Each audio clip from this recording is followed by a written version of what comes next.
We should be pretty. We're lucky. I'll put some more breaking in. So we're lucky. You're gonna need all that. Yeah. This is Senate Appropriations. We're continuing our work on the budget adjustment.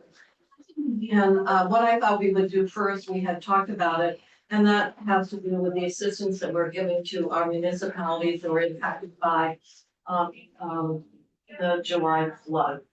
And the House had put in $10 million, and it was for grants, and we had had some discussion about how to flesh that out, because there needs to be some parameters and some guidance in terms of how the 10 million would actually be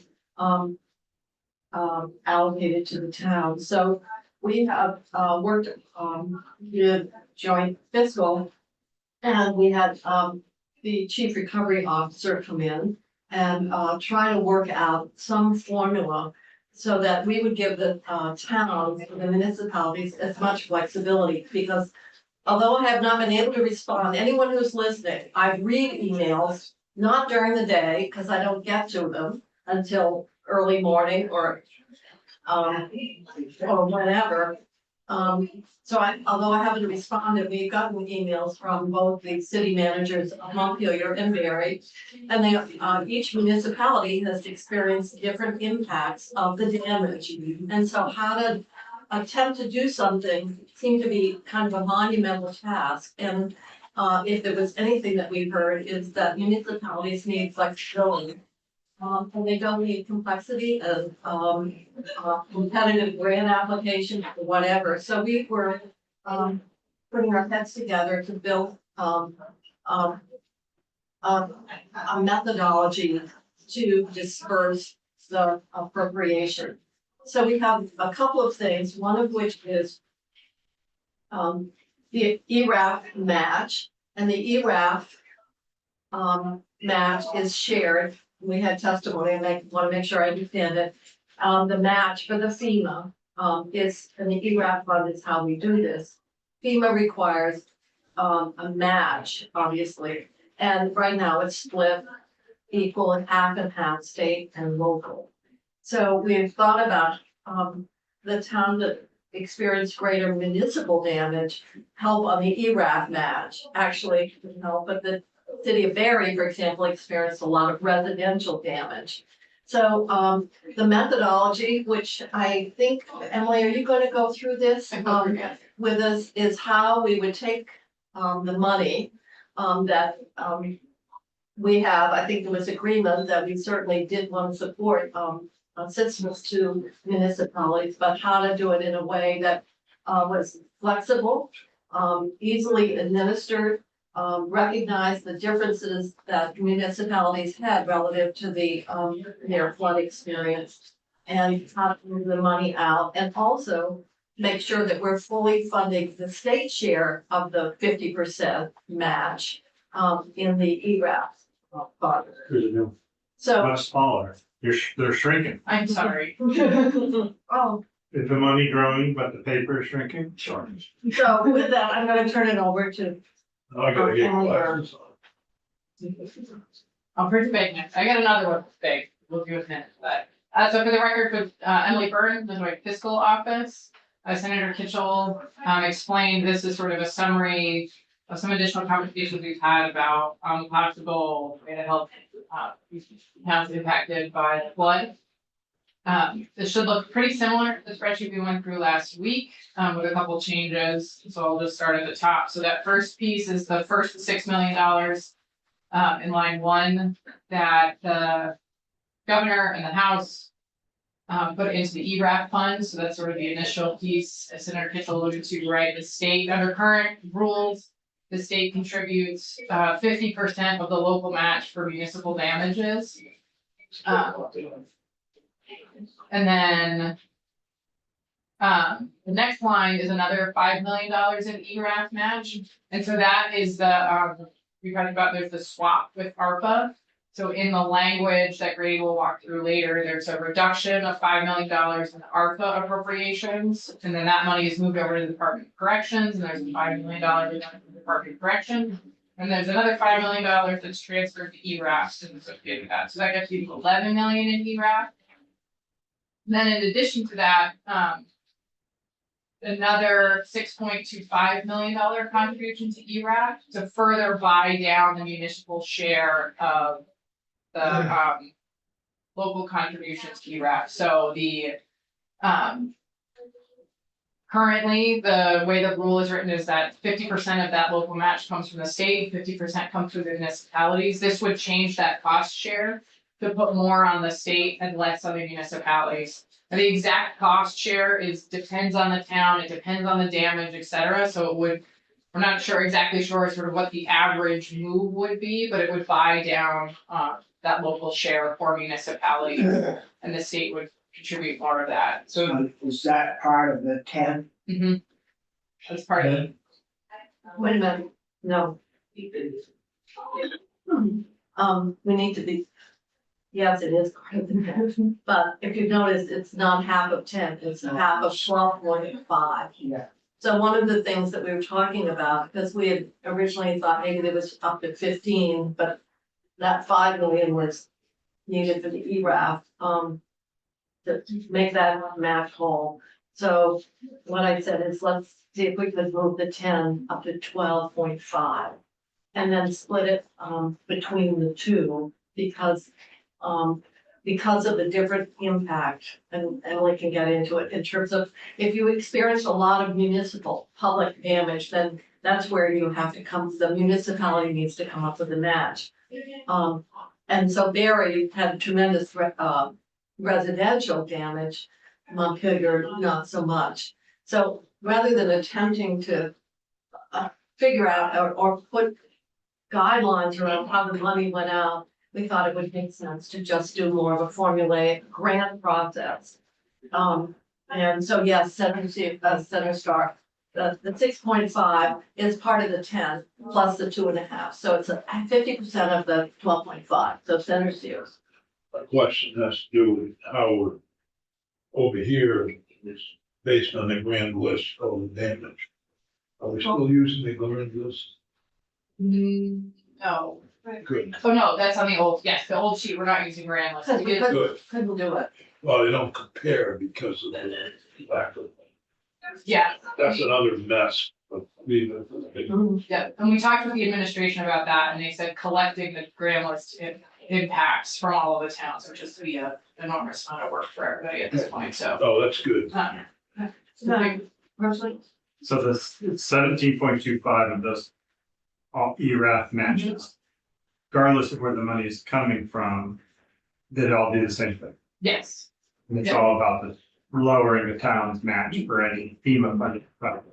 Yep. So if it's something that FEMA says we're not funding, that would have to come out of line. So. yes, that will get to that. So the, there will be two pieces when Grady walks through new language that we've got. There's some new language that goes with this. So there'll be the $17 million transfer, and then the two pieces. So it directs the Secretary of Administration to revisit the rules around ERAF to change the cost share, to have the state take on more of that cost share and reduce the so if it's share. 60-40 or whatever that, Yeah. And they will decide that based on what? the amount of money that we're putting into the ERAF fund to help underwrite the match. So the more we put into ERAF, the more we're helping municipalities. Wait, first of all, we have to fund the 50% state Right. obligation, and then anything above it helps to reduce the match on the municipal side. And that's what we're doing here, is putting more money toward the municipal match. The other piece that we have included in the language, that we worked with the Secretary of Administration on is one of the things, currently, the way that ERAF works, it's on a reimbursement basis. So the town has to encourage costs and then they submit for reimbursement from the state. The Secretary of Administration can adopt emergency rules that allows forward funding of those programs.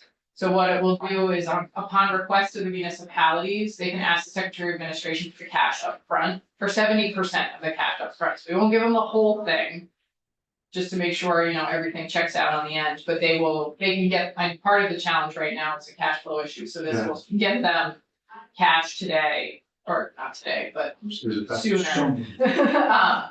To help sort of deal, pay for those projects to deal with that. So that's the other piece of the ERAF. That will be in the, In the language. it's in the language after the one time of. And is that for the 17.25 or just the number 3 where it mentions secretary and? That's for the whole 17.5. Okay. Anything in ERAF, Okay. that'll be an expense for that. So then the next piece, just that's the 30 million that's been kicking around for this state share for FEMA, that's the same, doesn't change.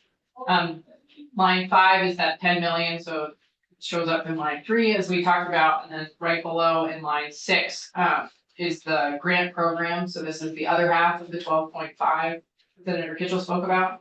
So this, as you discussed, Greg, there are some towns that have significant municipal expenses and some towns that have more residential impact. This grant program would try to get at the town that had residential impact. So this would take, there are about 375 properties that were either major destroyed or destroyed or majorly classified as major damage by FEMA. This directs the Secretary of Administration to sort of take that list and then give towns grants based on the percentage of properties that fall into that category as a percent of the total. So with a $6,250,000 appropriation to that equates to about $16,600 per residential property that was damaged. So I think the data that we've seen, I think Barry had almost 100 properties that were damaged, so they would get 16,000 times 100 is almost 1.6 million. Or probably more than that. No, but anyway, that's how we would allocate that to try to help the towns that had it. And that grant program you can do what you want with it, basically, so revenue replacement or whatever. Or you could use it for your ERAF. You can, Match, yes, your ERAF so- match. What's So- left over? It's after trying to struggle with parameters, it just seemed like we couldn't really tailor or come up with something because of how different municipalities, so we're trying to figure out how to help them reduce the match obligation. And then how to get some cash out and how to distribute the money in a way that that was formulaic and fair.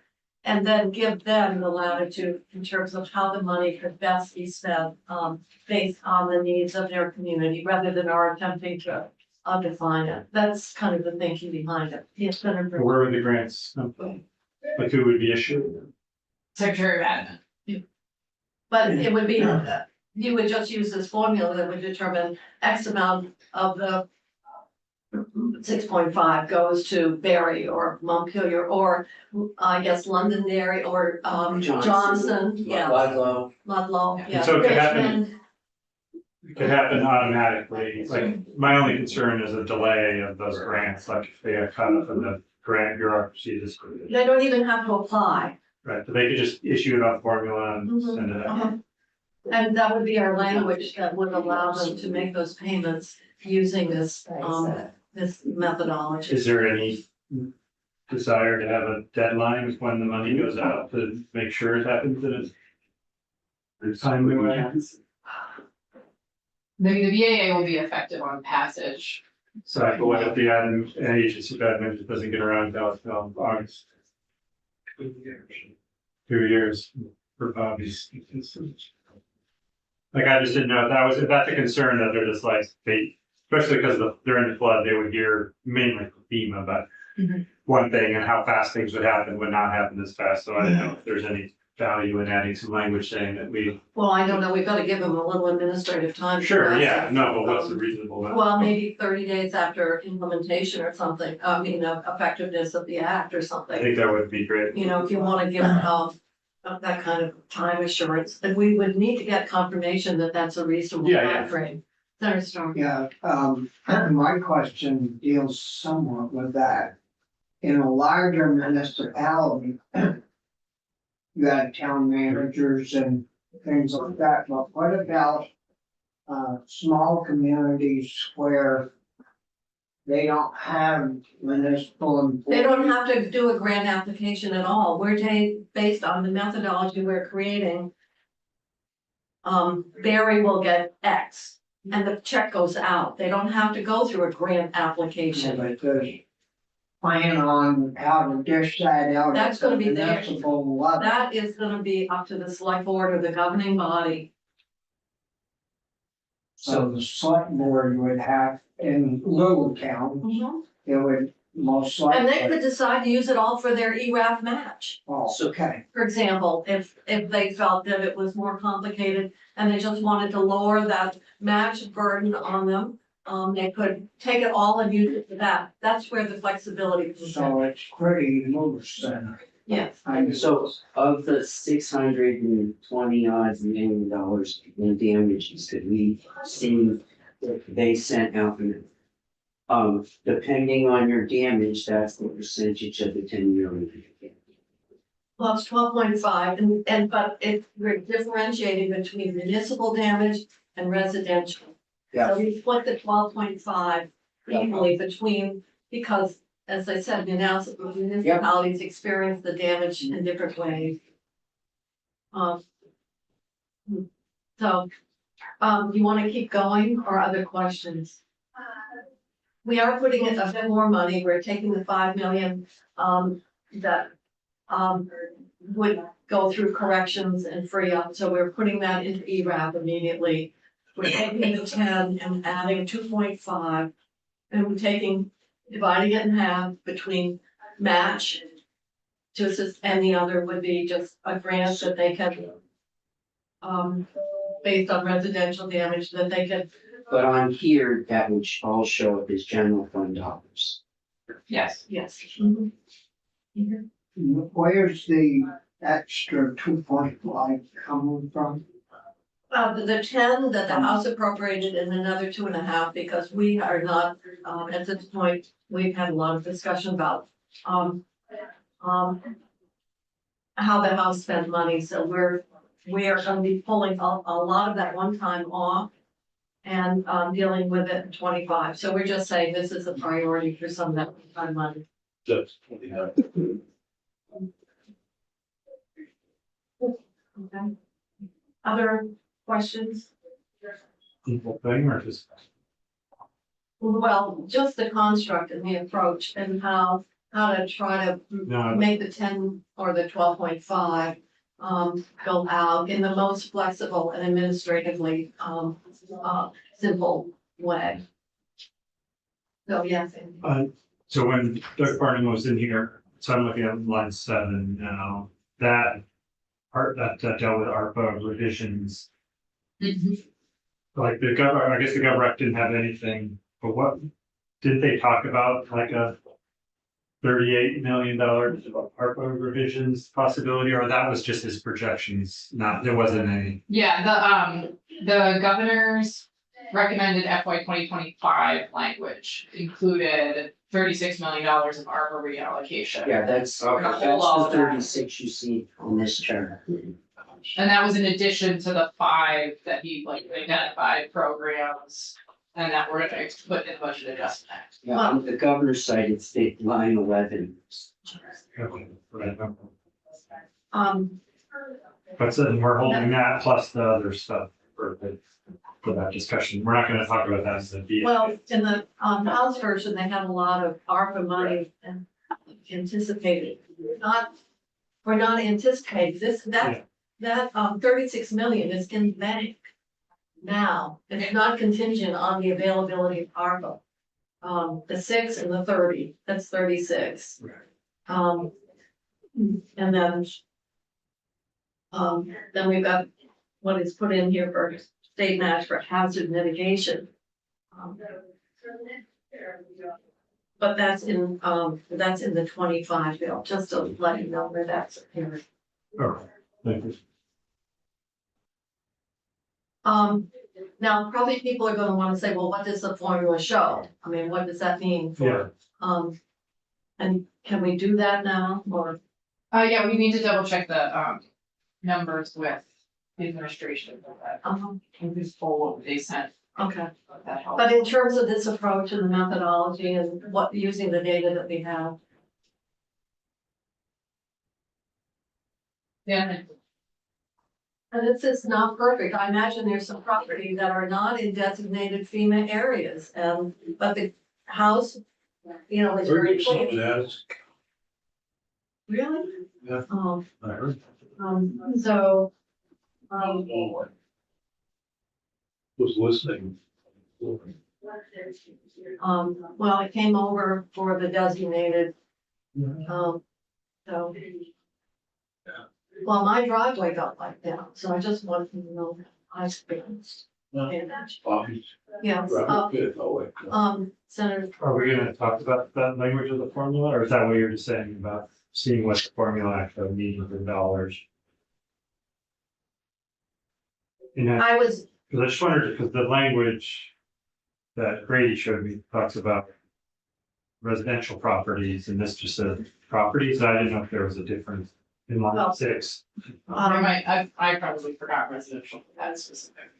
I know. So I think, yeah, like it's very different. If you do by residential, Barry would get more money, and then if you did by total, which is buildings, then Montpelier might be. that's why we split it half and half between municipal, and then how the municipal, they can use all for ERAF buy down. They could say, oh, well, we wanna help, I don't know, they, total discretion in terms of who they wanna help, how they wanna help it. Montpelier's talked about helping people raise their, you know, but that gets so complicated. Yeah, no, I agree. I like that. I just about figuring how much they get. I totally agree. Just give it to them and they can figure out the best use for it. It's almost like a block grant. Yeah, I like that. I just wondered how you, what the formula is for deciding how much each community gets.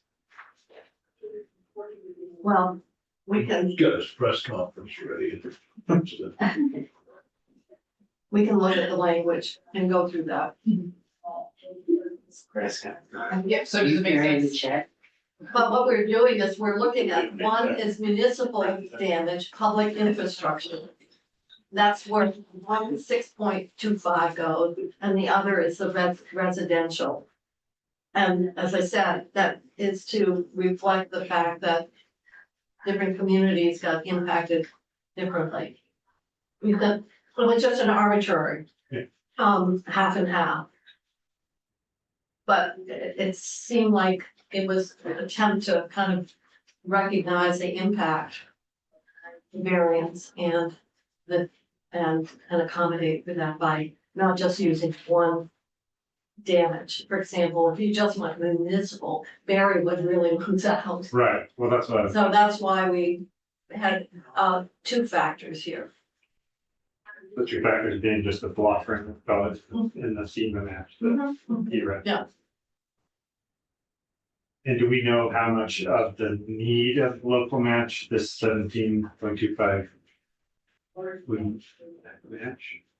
We don't know, only because the match rates are, it depends on type of damage and Correct. there's some, right, and I think the administration, I need to check with the administration, we have We have a ballpark, like it's around 50% or around more than 20%? 50, so the base is 50, so the, you can kind of back into it, I guess, the 10 million gets you 50% of the local match. So you need another 10 to get on about the other percentage, we're doing 6.5, so it gets you more than 75% of the way there, Local so match, that would It's fairly substantial, yeah, yeah. leave some skin in the game, but. yeah, Mhm. And we would forward fund it. yeah, that's great. Yeah. How does that sound to people in terms of, you like it? Okay. That was good, thank you. And put parameters around, try to be fair, recognize, individual, needs. Thank you. Thank you for that.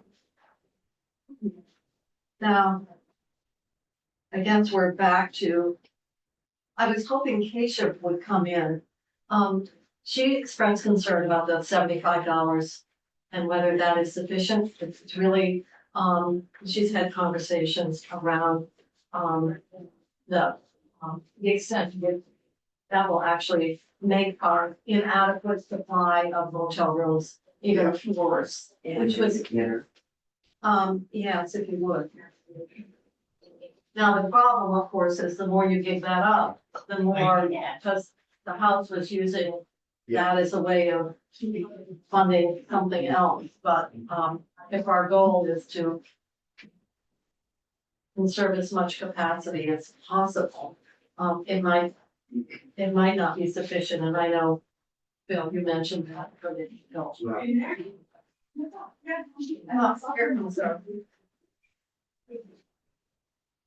Oh, thank you, Senator, for coming in. And, Somebody flipped that. yeah, the one thing that's still open seems to be directed. at Right. you. It is. I thought it was a hero. It was over I here. realized it was It's sun. really fast. So, Thank you. a couple of things that I've spoken to, the chair, about is, around, the provisions, housing provisions in the budget adjustment. And, last Friday, we actually took a section where the House was anticipating what the, recaptured ARPA might be and how they would spend it. And, our view was that really needs to be done in the 25 context, that our committee, Housing Committee, really needs time to weigh out. But now, knowing what we know now, how we could best use the money for housing. So throughout the budget adjustment, there's a lot of housing.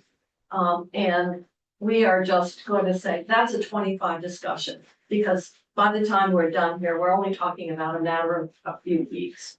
So there's, well, Act 47, which was your housing S100, had sort of contingent appropriations. We're saying, go back and look, are they still your priorities, or not? And not preempt that process, or that, preempt the ability to use the money in the most strategic way based on what you know now or what you want to do. But you expressed, so I'm just letting you know. Yes. That housing, And all I'm that happy to- appropriations are being deferred to the 25 budget discussion. Yes. And give you the opportunity to really hone in and Yeah. look at, how, if there's extra money from ARPA, what would be on your wish list, because I imagine other committees might have theirs as well. And the other part that we need to deal with, and that is the, maximum, shall not pay more than, which you indicated was a source of concern for you. And Yeah. if you could sort of share with us your thinking and why you think that's could pose a problem and what your recommendation might be, that would be most appreciated. Right, thank you. Absolutely, Madam Chair. For the record, Senator Keisha Ron Hinsdale, Chair of Economic Development, Housing and General Affairs, generally here in that capacity. And I have passed on to my committee the sentiments around the BAA. Many of us have been here a long time and have not seen, the BAA appropriate this much in a policy context. So I find it entirely appropriate. And I told my committee that I would be coming to say that as well. And we recognized we had a housing crisis last year. We put a lot of money into addressing that crisis. We clearly plan to do the same, but we did have a major flood and a semi-major flood after that. And so we really need to figure out what's emergent. And the timeframe of the BAA is really about emergency funding and appropriate adjustments that can't be made later. So we are in full alignment. And, I think some of the housing community wanted to make sure I emphasize that we are looking at additional monies for housing. I have a property transfer tax proposal coming through my committee which has 3 members of finance that would increase the available dollars for our housing priority and framework moving forward. But it doesn't feel appropriate to try and rush that conversation in our committee anymore. So that's the BAA in And terms for anyone listening, yeah, it's not meaning that we're making any decision not to. fund. exactly. It is simply to say, all of these funding, allocations need to be looked at in that total context. Right. And the more you move out in advance on the BAA, Yeah, the more you shut off the ability to, use the money for something else. exactly. It shouldn't become a political tool to sort of secure one appropriation, come back for another, it just, that's not what it's for, so it starts to confuse things. The other item I wanted to come in about isn't my jurisdiction, it's Senator Lyons' jurisdiction, but it really impacts our housing stock and supply and the cost of trying to house people or trying to transition them into permanent housing. We have been talking about the general assistance motel program for a long time. I really welcome. We'd like to go on record reminding the House that they want to eliminate the. Oh, Sorry, is that your broker? yes. You're ruined. The market's crashed. Oh, that's coming right up, right? Oh, man, don't even think about it. It's happening. That is my broker. Should I sell or keep it? Sorry, you gotta have a little humor in this point. Yeah. So we try to do our part. So, yes, sorry for the interruption. You had wanted to say something about the motel program off the Oh. record. Well, the House, actually, we had a bill eliminating it. Because back then, there was still a lot of concern about the money and who was using it and so forth. And so, we actually didn't agree with that. Mhm. But that was, so there's a certain irony to some of this discussion that is occurring now. Right, But right. wanted to point that out. Yeah, and I think it's somewhat fair for everyone to kind of shift their perspective as we go, because we know that there's a cost to keeping people in the motels and there's a cost to exiting them. And some of the new information I think our committees have are how difficult it is to find other permanent housing for these folks, that we have exited them into our rapid rehousing system, into mixed income properties that have units set aside for previously unhoused folks. And we are now hearing from those property managers and landlords that many of those folks will be exited, that they've, caused thousands of dollars in damage, that there's an expense, a really big expense to moving their housing placement right now. Yeah, we've heard that Yeah, some people will get rehoused and friends that are in the motel come right, for a few days and then take over the apartments. right. There's different, and then other people absolutely works well and it's not a problem, so it's like anything with. Right. But I think what you're touching on is, landlords. Yeah. Reticent about, making apartments available. Right, and our Or how to protect alternatives. them if they give someone a chance. Exactly, and when we say, find these folks permanent housing, one of the best options we may have is to make this program semi-permanent as the state works to transition these motels into permanent housing, which we've heard is a kind of stated policy goal from, at least in our committee, as we look at exempting motel conversions to affordable housing in the governor's proposed plan. I think the other reason I'm here is because, I want to get to the 75. yes, well, so the motel owners have been housing people for over 3 years. They've been doing it somewhat successfully. We can argue about that. But they've been housing a lot of people. And when we hear from others, it's so difficult and it's, nearly impossible. They've been doing it without a lot of complaint, with really keeping their heads down. But they're doing a pretty good job and they haven't really been included in the conversation by anyone. Particularly, they have not felt like the administration has come to them to negotiate and to get creative and to talk about what they've been doing for 3 years and how to make it more affordable. For then the proposal to come from the administration that $75 is, take it or leave it option on the table for nightly rate for the motel program is more of a leave it for the motel owners. We will probably experience a lot of shedding of people from the motel program. I don't want to say it would effectively end the program, but these are folks who have had a lot of, Particularly the G cohort, which all Yeah. are vulnerable by definition. right, exactly. Um, So, having not been brought to the table to have a discussion about what rate feels right, they're still certainly willing to come down and willing to try and get creative about what makes sense in the long term. What, without being able to have that full conversation right now, I mean, they've talked about consolidating people who have the same needs into different hotels, rent to own agreements. They haven't really from what I've heard, been brought to the table by the administration. In the very short term, I think if we pass the $75 cap, it creates a lot of other policy outcomes that we may not be intending. And I would propose, and this is conversations people have been having with the motel owners, about what works for them, what seems fair. That discussion has circled around $98 per night, which is the statewide average right now. So many of them are not going up to the cap.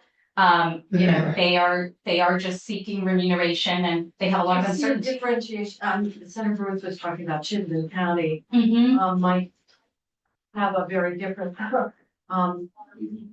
response to that limit as opposed to, I don't know, maybe Johnson, for example. You have a motel. No motels. And we don't have a Hardwick motel, it's right in Right. the river, I so, yeah. You could say Jeffersonville and. So, should we Yeah. differentiate between, I mean- Chittenden and the rest of the state? On balance, what I see happen in Chittenden County is the rates go up and down quite a bit because there's more capacity. There are more hotels and motels. And, then in the rest of the state, it's a very, very finite resource. Would we want to go up? Perhaps, I think if we're trying to negotiate on a nightly cap, the other alternative that's been presented that I think is a really great option is setting the rate at $110 a night for a long-term lease. It sounds like a lot of money per night, but it comes out in the end to less than $40,000 a year. VHIP they're asking to go up to 70,000 to bring a new unit of housing online. If we lose all of those units of housing, that would cost us $40,000 a year. We don't have anything else I can see that can replace a staple four walls. What we have at the Walk moment is tour. 75 for both. Mm-hmm, So Senator Starr, you have a comment? Yeah, go back to your statement mm-hmm. about the yearly costs. 110, One is under 40,000, but what was the rest of that statement? I was saying that as an alternative example, the VHIP program, which is our cheapest program to bring a new unit of housing online, bring it up to code. The administration is asking to give people $70,000 up from $50,000 to create a new unit of housing, which is a program that is supposed to rehouse homeless folks. So there's no less expensive unit of housing I see in everything we've discussed from a housing Yeah, but appropriations perspective. the first instance, that housing's gonna be there for the next year. And the next year, Mm-hmm, and the next year, I mean continuously at 75,000. right. Well, this 40 is like money gone forever. Well, I you're talking think, about, just to be clear, your point is the 40,000 for motels is gone. Once Versus that's gone, it's only for 1 year and it's gone forever. I as mean, opposed to, the 75,000, that rental unit should be available. is gonna Hopefully. be ongoing for Mhm. hopefully 10 years before it gets destroyed. right. Just on a face value, I would say it's still a rental unit, right? So the unit will be there. Someone's still gonna pay rent to live there, Well, I so. hope it isn't $110 a night. Chittenden County, we're not. That's $3,000 some dollars a year. You know, what Thirty- they're paying. A month, 300, you mean, right. yeah, so that's just on face value, but. I really believe there are a lot of interim solutions to be found. The administration is saying they want to put more money towards creating permanent housing out of the motel and hotels. Many of the motel owners would be glad to negotiate that, and I know we keep saying we need the leverage of ending the program. I think effectively by June, our shelter system, our housing providers are ready by then with, certain other conditions in place to start to move folks to other options. We're never not gonna have the motel program because we simply don't have enough Well, you're units. gonna have people that go into crisis, their house is Exactly. gonna burn, or their, Exactly. you know, their domestic violence, or Right, whatever, so. But that's a, you know, a very dynamic Right. population. We've got our static our Mhm, 30th yeah. cohort, yeah, that is very defined. right, And I think 2/3, in fact, are individuals with disabilities, so. right, exactly. And predominantly, single individuals. Mhm. There are some families, but, nevertheless. Right, we're simply not gonna be able to find a cheaper unit for them, and we don't have enough units to move them to right now. So you're back to recommending the 75 is a problem from your perspective and your conversation. Yes, ma'am. And I'm sure that the house, and they calculated in the savings from that $75 cap and used it in other places. So if we say that we want to continue at a higher rate, of course, they liberalize, and that's another discussion we're gonna have to have. And that is a policy change that they included in their bill, and getting us back to the purpose of the budget adjustment and policy and strategic decisions. So I don't know what the cost implications would be. Mhm. We can always put in, we're gonna be stripping out a lot of Right. spending and deferring to the 25 budget, so the question becomes more, we wanna put in a higher amount, Mhm. what would that cost be? We've got a little more latitude, but at some point, we're gonna have to negotiate something with the house. Right, Right. It'll come down to the bottom line. right. If it gave me any more bargaining power in the beginning, I would have just said, this is our most affordable housing unit, and this is an emergency. So, you know, the money that would go into other housing would, on top of that, you're spending money on law enforcement, on, you know, new situations. All of the organizations are not ready for people that would exit because that price is simply too low and people will walk away. They're not ready for what will They come. don't walk away, they just won't have. Right, yeah, they're staying there. They'll They're walk currently- away because the room is no longer available. Right, exactly. Um, But if the housing committee was to say, what could you do for the next 6 months that stems our housing crisis, it would be make sure this program is viable. So we don't add to the crisis and everybody's trying to we're trying to get reduce the creative. population. Exactly. Yeah, And so the amounts that you were recommending or suggesting to us, 98, which is the statewide nightly average now for the regular nightly see, rate. when we use an average, that's gonna be a problem, because that 98 is being Yeah, that's. drawn down by roll. If you want to do 110, I No. think, No, I don't know whether Yeah. you wanna have a differential, sometimes we have. Right. Can have something for Chittenden County, there are differentials. Yeah. I know, I was trying not to be, but she's on. They deserve it. Oh, yeah, right. Money. It's really Southeast Chittenden County. Not central. And but what was the $110? The 110 was, these are folks who would like certainty, the motel owners, if they can get certainty that, we would take this on as permanent housing, we would work with this person. And by the way, the administration already, you may already know, this has conditions on, continuing to pay for this program. If more conditions were added to a higher nightly rate, but an annual lease with somebody, that's a unit of housing right now, so we've been arguing that it's not ideal, but for some people, particularly a single person or, someone who's not gonna need a kitchenette anytime soon, it's like an SRO. I mean, it's like a Yes. pretty useful place to live. I would think just the reverse would be true. Mhm. You've got the predictability of that income every night for a year. Yeah, I would think that in fact that it should give you more, it would give you a preferred rate. right, And Yeah, okay. that's, maybe that was the point Center Star was trying to make. So, I wish I could, reach them right now and sort of share their perspective. I think they would like to meet the conditions that they're being asked to meet about cleanliness and, some kind of allowance of staff that can help guide support into the building.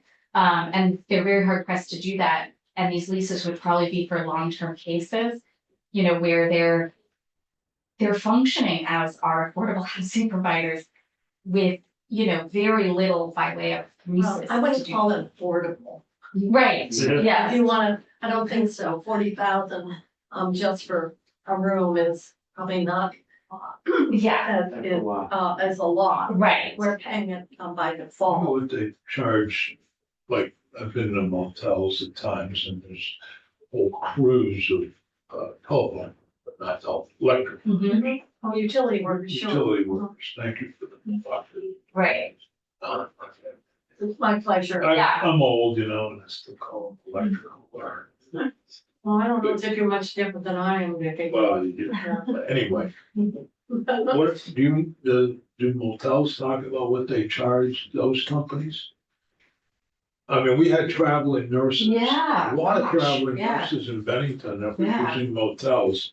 I wonder what those companies were charging, because that was part of what the pay was. right, They included the cost of rent. Hospitals pay for yeah. Not, Sorry, no. So, what were the motels charging? You mean kind They of were extended getting- stay? I don't know what Yeah. they had, they negotiated. They were staying long Right. term, somebody was negotiating. Right. Yeah. Wow. Yeah, you know, if, like, you haven't heard directly from the motel owners, I don't wanna speak on their behalf, but, you know, they're doing bed bug fumigation, dealing with a lot of things we hear, bring down one housing complex in Burlington, you know, with drug dealing. A lot of safety concerns, being responsive to the town. Yes, they're not providing the housing at what would consider an affordable rate, but for those folks, the alternative is very expensive on where those folks. So they let drug dealers into the motels? I think they are doing their best to deal with the situation that everyone's having. I think we've all heard this. Yeah, even in apartments. Let me feel on that, Bobby, it'll be coming out soon. Right. No, it's a problem for private landlords. It's not limited to people in motels, so, Right. no, seriously. No, I know that yeah. we've got actually Senator Sherman as part of our public safety bill. Maybe there's some way we could, I don't know how much we can firm this up today, but Mhm. maybe we can figure out some kind of language that keeps this open so that we can have some further Right. refinement and then have a difference here so that we can negotiate with the House relative to Right. this reimbursement. Yeah. I mean, you know, given the Chittenden County concern, et cetera, if you for now ignored this long-term lease idea and just said up to $110, there are places that would still charge less. You know, the average is 98. Some have been going up to 110, probably in areas where there's finite vacancy. But, you know, I think in a lot of ways that would feel fair to, you know, a group of Vermonters who have lived here a long time. I mean, I don't know if you've interacted with some of these motel owners, but they've kind of lived upstairs in those motels long time. They really stepped up in this pandemic. It has not been easy. And, you know, I know people think they're just making a boatload of money, but they're hiring a lot of local people who've dealt with some pretty challenging and dangerous Like situations. everything, it's a mixed bag. And they're trying to retain, you know, their staff and manage something that is more expensive when we manage it. Yeah, Senator Ruth, and Senator. I would just suggest it might be easiest just to pick any number that's different from the House. And then And that reserves it for a conference committee and. that could be very simple. Yeah. And yes, I was gonna follow up on, because I would say to you, I think some of the motel owners have been working really hard and trying. I think some of them haven't. And I think, I do agree, it's a whole mixed bag. I do somewhat worry about this, and I think we need to struggle with this more, because we're down to 680 people. And the 680 people that we have left to serve are now becoming the hardest people to find. And some of that population is not easy. Coming from a community where the motel in my town had an elderly gentleman that wasn't being served. And they took him out, you know, on a stretcher because he was not fed and and in ill health, I'm a little worried that this population may not be as easy to deal with. And at some level, I want to put pressure on the administration to negotiate, but I want to give them some flexibility in this to deal with the population. So I'm not sure if we're going to be able to come up with great language. Well, This thing actually, we did have less some language way- that gave some discretion. And we can look at that and see if that would work. So Mhm. we could set this as a desirable target, but allow for some discretion depending on. But I don't know if that's the right way or not. I might have missed it, but how do we know what the number is? I think the 75 was based on pre. No, I mean the number of people. Oh, there's track, that Jim cohort is identified, we track it every month. I think it's 680 families, not individuals. Yeah. Household. Household. And some are single and some are families, and we have the data. If I misspoke there. As my parting thought, I'll just say, unless you've had more questions, I don't want to speak for other folks, but the motel owners are not here today. And I think they would say that they were not consulted about the $75. And I just think that's generally not good governance to have that big of a stakeholder, who weren't addressed as partners in the work and, have no reason to accept the $75. Then there may be a policy decision that that's fine. Well, maybe if we adjust for inflation, we'll get up to closer to 30. So, yeah, I mean, right, and the cost of housing in the last 3 years has gone up more than it has at any other time in history. So, All right, so we're thank you. putting all your money out there for you to, committee to really take a hard look at for 25. And, we'll have some discussion about how to, take this and, so that we can have more, opportunity to get information and keep it open, as we confer with the other body. Thanks so much for having me. Thank you for coming in on such short notice. So now we have a request from Senator Renner, who wants to offer some language on the language portion as it relates to the emergency dispatch. The language that we had was put in, I understand, Representative Harrison worked very closely with Ledge Council in crafting that language. And I know that there's frustration certainly around the timing and getting the inventory completed and looking at what we had outlined in the budget last year around the cost grant in particular, and then the longer term plan around emergency management and dealing with the fact that some municipalities are getting free and others are paying, and how to get into a system that is fair and functional. So we know that there have been bumps along the way, including the delay in the inventory. And also, there was a problem with an RFP that had to be redone. So that was why the House language was in there. And if you have some suggested language amendment, then we can consider that. I don't know if we'll act on it today, but just want to hear your suggestions. Okay, thank you. Technology isn't the expertise of a lot of people in this building, but I thought it was worth delving into, especially after sitting in on finance last week and hearing about the delays that have happened and it's how the timeline is played out. This money from the COPS grant, which is $9 million slated for transferring to a regional dispatch system or setting one up at least statewide, was awarded in November of 22. And yet we still don't have an inventory that was specified in the bill that you put out last summer. Yeah, That's concerning to some of us who watch. Yeah, I suppose it is. The only thing I can say is, I guess we have to remember that public safety kind of got hit with flooding and some other emergencies that might have impacted their schedule, but nevertheless, it hasn't been completed as we had anticipated in the budget. So Yes. what are we getting here? This is the proposed language.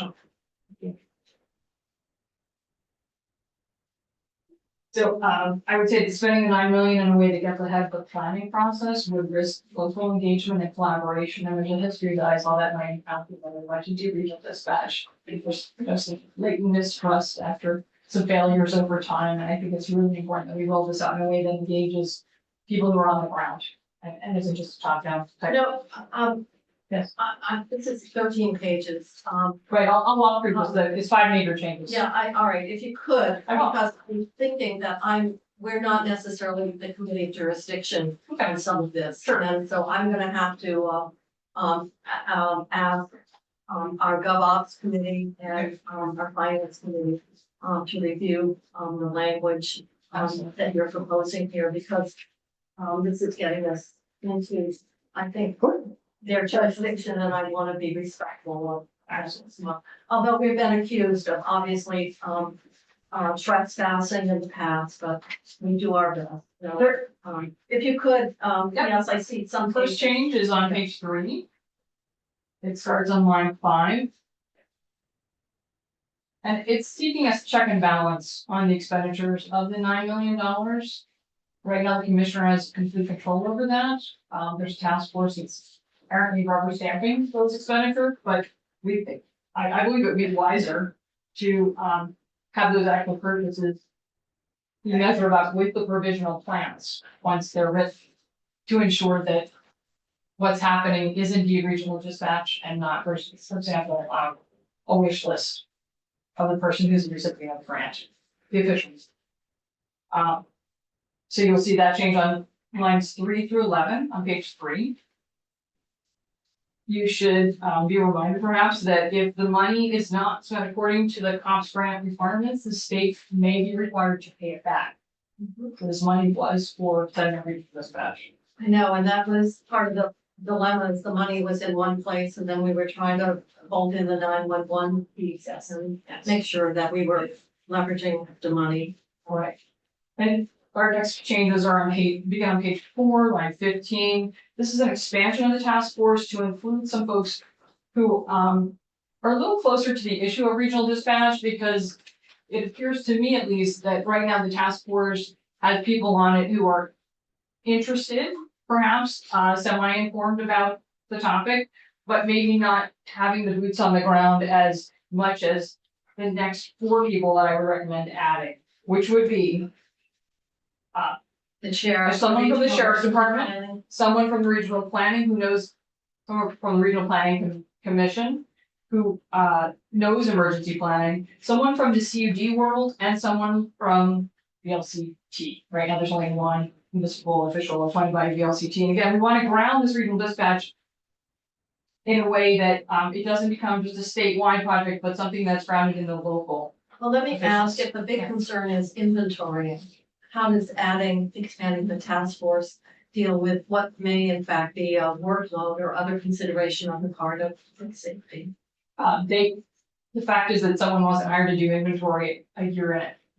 And many months Well, before, then that would be, That's I'm the just thing that- thinking about how we, we need to get them off the dime. So if changing up the mix of the task force, for example, you'll see in here that we asked that a new chair be elected when these additional folks are added to the task force, hoping that somehow we get this process moving, because it seems to be taking a very long time to get even an inventory done. And again, they've had since November of 2022. That was months before a flood ever even hit. I would have expected, being someone who's been in business before as well as government, that when you've got money coming in and your first assignment is to do an inquiry, you would send someone out with a clipboard. Anyone with a clipboard, or hire someone with a clipboard.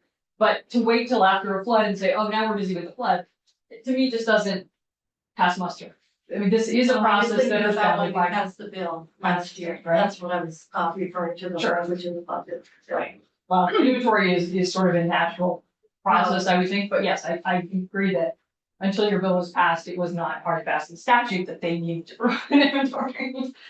So I think mixing up who's on that board, adding some new energy could only help get this process going in a way that might have a better outcome. Because right now, my impression at least is that the progress is very slow, and this money has to be encumbered by the end of this year, this calendar year.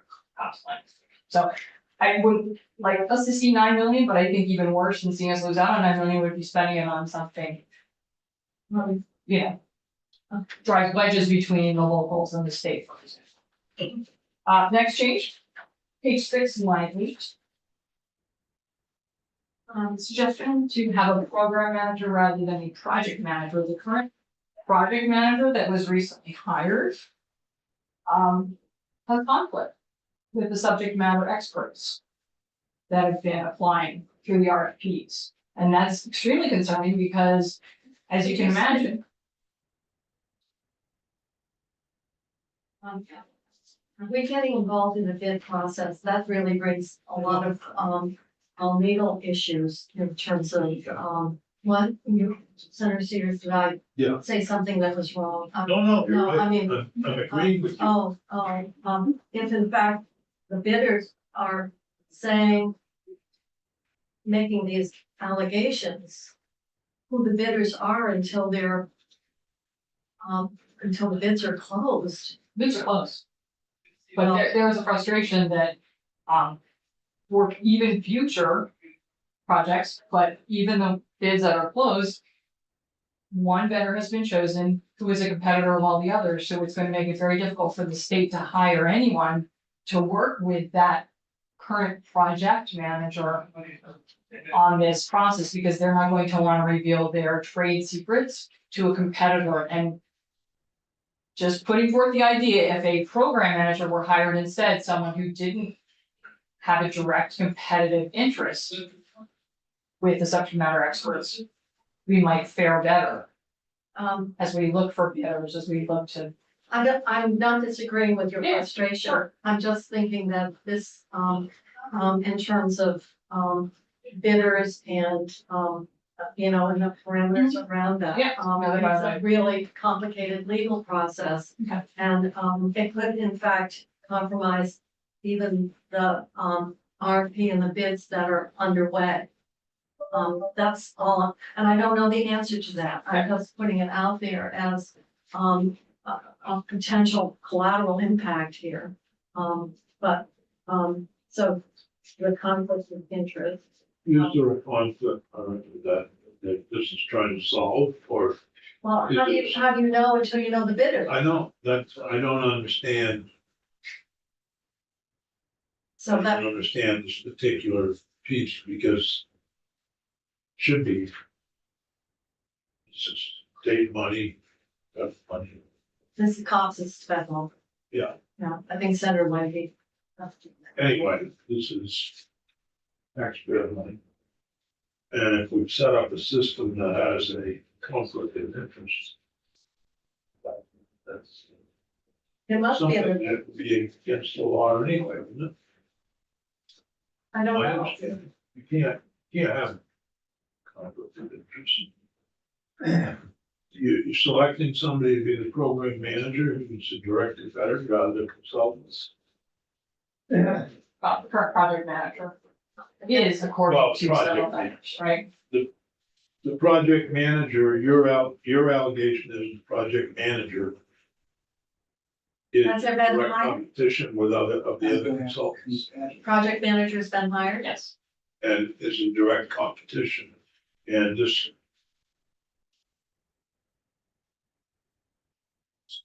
Obviously, should be investigated by the Attorney General's office, if there's something ungodly going on.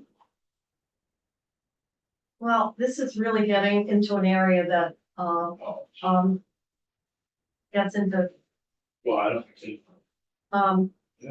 Is this in our? what the house had some language around, emergency management. And, actually, our Senate Finance Committee took some testimony and got an update. Our Government Operations, Committee actually did most of the original policy work around, where we are now, instead of trying to deal with that whole issue around, where the police, state police wanted, shed the responsibility of dispatch. And limit it to just dispatch for their own, purposes. And so that's what is, being attempted to be built here. I'm sorry, Senator Red, I'm just sort of like, it's, within the budget adjustment, how much, are we doing here, redefining a task force?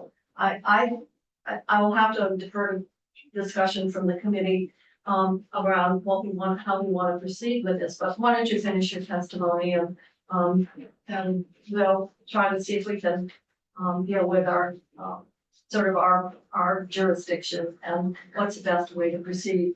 Not in any way to diminish the points that you're making, it's just where is the,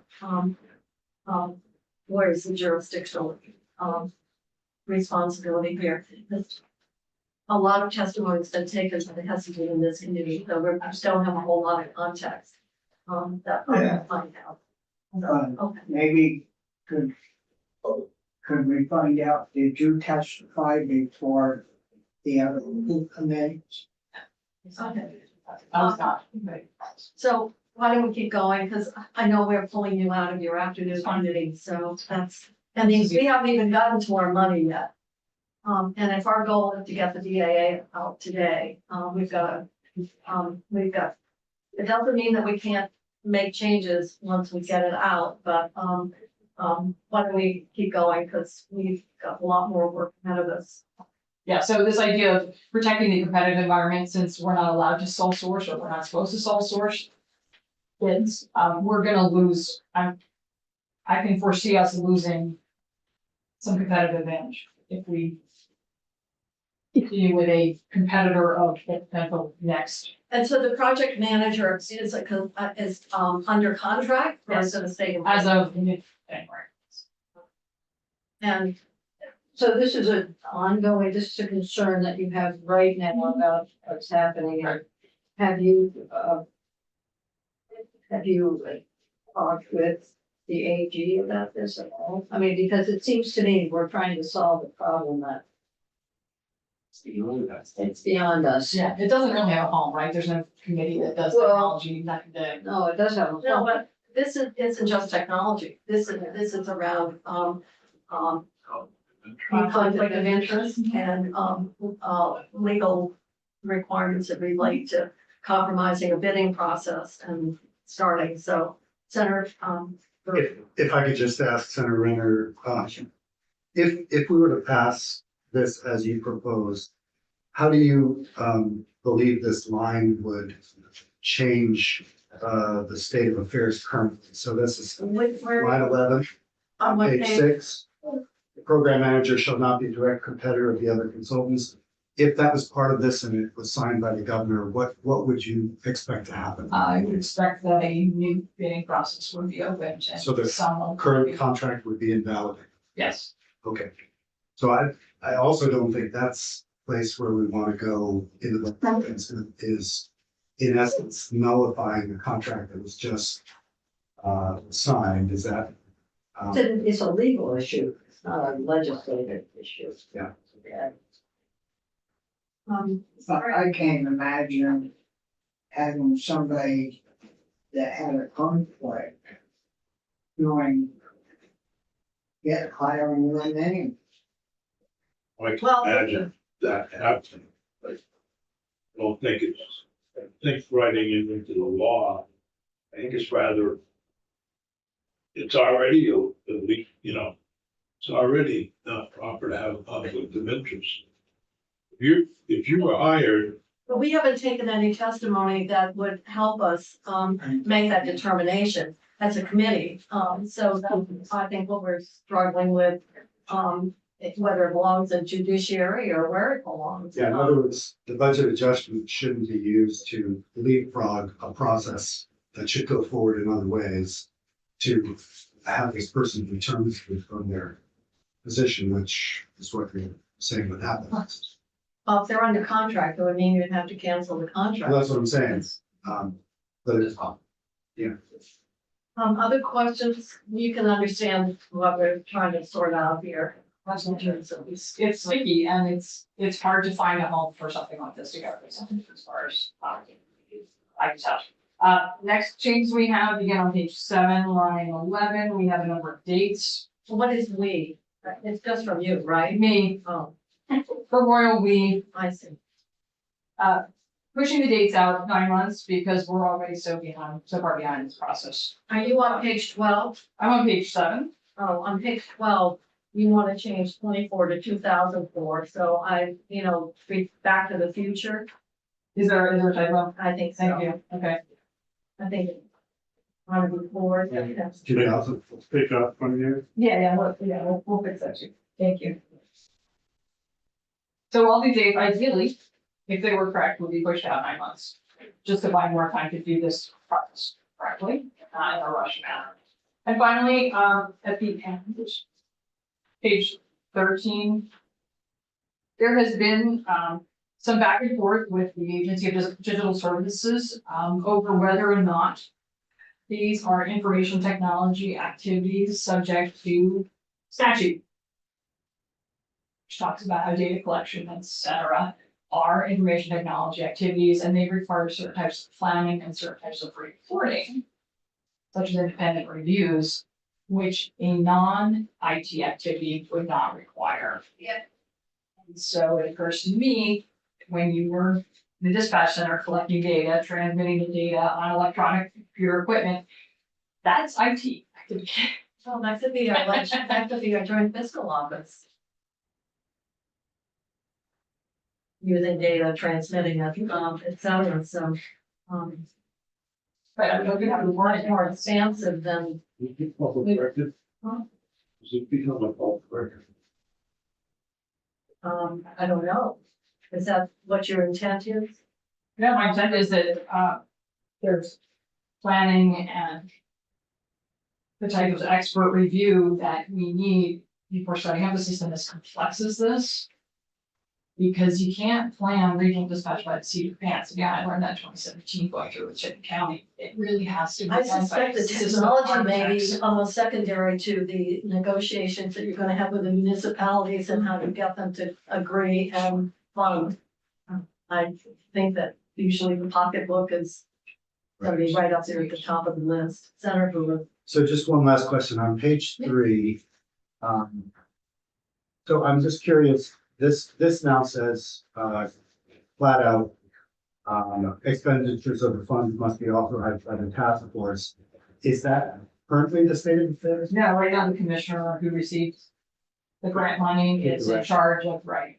And so the task force is essentially overseeing that, not. Or advisory rather? Right. So- Yeah. Okay. Well, I'm not sure a task force has the same fiduciary responsibility as the administrating department head in terms of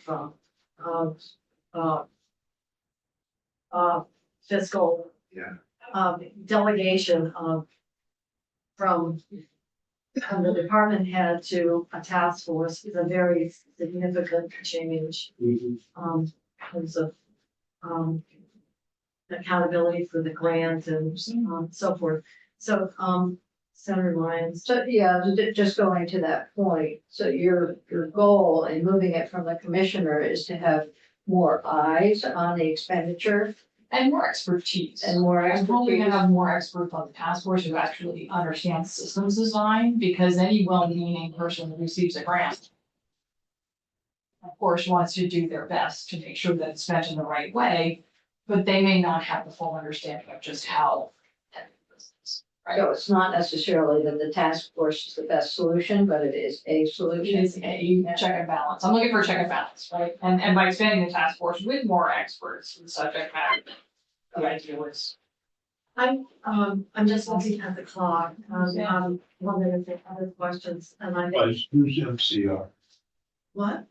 The draft. Maria Royal, Maria.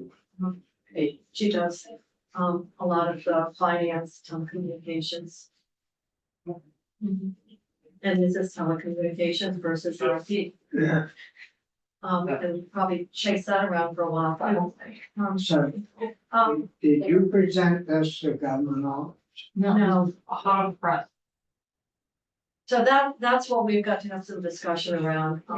And as I said, I personally do not feel comfortable as chair of this committee, with moving ahead unilaterally without some, discussion and, get some, input from other committees on it, including Senator, Cummings, who should take some testimony, but, Senator Hardy. So, yes, Senator. I just think, just in the last thing, moving from one person being responsible and being held accountable to a task force of 11 and have it dispersed. I think you're back to one throat to choke. It's like, oh, that's a huge challenge. And Madam Chair, Yes, it would be possible for Senator Renner to present this on the floor as an amendment, Yeah. in which case she would be invited in to the committees of jurisdiction to present the amendment, and then we'd have a clearer process. Because these changes, I don't think are so, they're serious changes, but they're not so complex that those committees couldn't put aside an hour to hear the amendment and decide. well, if we pass the budget adjustment out and that's not in it, it's still possible to have an amendment come forward. That's what I'm saying. And that's what you're saying, Yeah. and then, you can vote on And it. that would guarantee the audience with this. Which would be appreciated, again, just because I think the more people understanding how fraught this issue is, and just how many landmines I think that there are out there. And it may at least right size our expectations for what's going to come out of this task force is going to be any of this grant money and future grant money, right? There's $11 million in general fund setting itself up for this direction following on it. Right now, it looks like the commissioner is gonna have a sole source vendor, which is a very expensive sole source vendor, right? And there are just sort of those kinds of things that maybe a task force could say, hey, wait a minute, aren't we supposed to have multiple bids? Aren't we supposed to have multiple vendors? I'm not sure, Right, there's it always depends on the those composition of the things. task force and what they have for body of knowledge that they bring. I'm looking at even the ones that are being added. Our sheriffs are wonderful, but I'm not sure that our sheriffs that we commonly hear from, Anderson and Marcoux, would put themselves as IT, or telecommunications, experts. So, if your desire is to get more expertise and horsepower, what's the best way of getting it? And, also, this just gets into the overall accountability. I'm sure, there are a number of areas of there could be discussion. So, I'm going to, unless there are further questions, we're gonna have to move on to the money part Thanks so of much. our budget adjustment. But thank you for coming in and we'll, decide what is the most appropriate route to take, relative to what you're proposing here. All suggestions. Yeah, okay. Thank you very much. Thank you.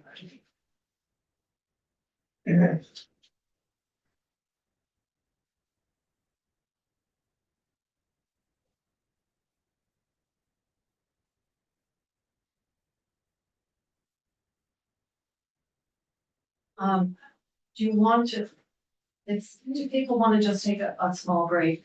Yeah. And then we'll come back and go through the money sheet. Okay.